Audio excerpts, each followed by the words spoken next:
નમસ્કાર મિત્રો, સ્વાગત છે તમારું અમારી યુટ્યુબ ચેનલ RA વોઇસ ગુજરાતીમાં। સવાર સારી તો દિવસ સારો। શાસ્ત્રોમાં કહેવાયું છે કે જો દિવસની શરૂઆત સારી થાય તો આખો દિવસ સારો જાય છે, પરંતુ દિવસની શરૂઆત સારી કરવાનો સૌથી સારો રસ્તો શું છે તે આપને ખબર છે?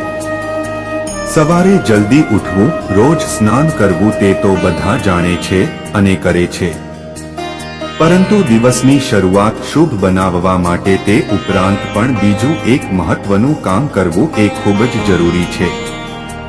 દિવસ સારો જાય તે માટે શું રોજ મંદિરે જવું જોઈએ, ઘરે પૂજા કરવી જોઈએ કે પછી તે સિવાય બીજું પણ કંઈક કરવું જોઈએ? શાસ્ત્રોમાં સૂચવાયેલા ઉપાય અનુસાર ન માત્ર સ્નાન કરતા પહેલા પરંતુ તમે આંખો ખોલો તે સાથે જ એક મહત્વનું કામ કરવું જરૂરી છે।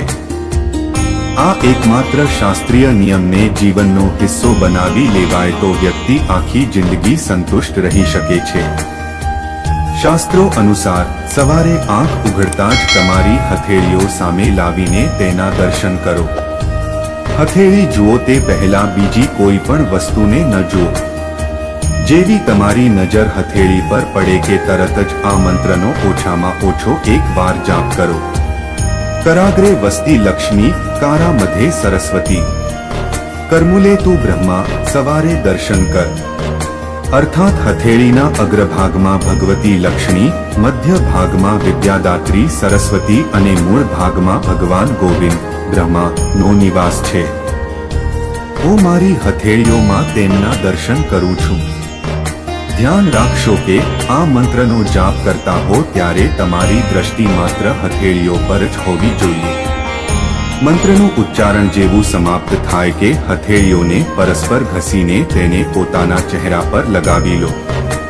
એમ માનવામાં આવે છે કે આમ કરવાથી તમામ દેવી દેવતાઓના આશીર્વાદ પ્રાપ્ત થાય છે અને આખો દિવસ વિતાવવા માટે સકારાત્મક ઉર્જા પ્રાપ્ત થાય છે અને નકારાત્મક ઉર્જા નષ્ટ થાય છે। આવી રીતે સવારે ઉઠીને જો આવા શુભ મંત્રોનો જાપ કરવાથી ઘરમાં લક્ષ્મીજીનો વાસ થાય છે, પૂજા આરતી સાફ સફાઈ કરવામાં આવે તો તેના ઘરમાં લક્ષ્મીનો વાસ થાય છે અને ઘરમાં સુખ, શાંતિ અને સમૃદ્ધિ તેમજ અખૂટ ધનની પ્રાપ્તિ થાય છે।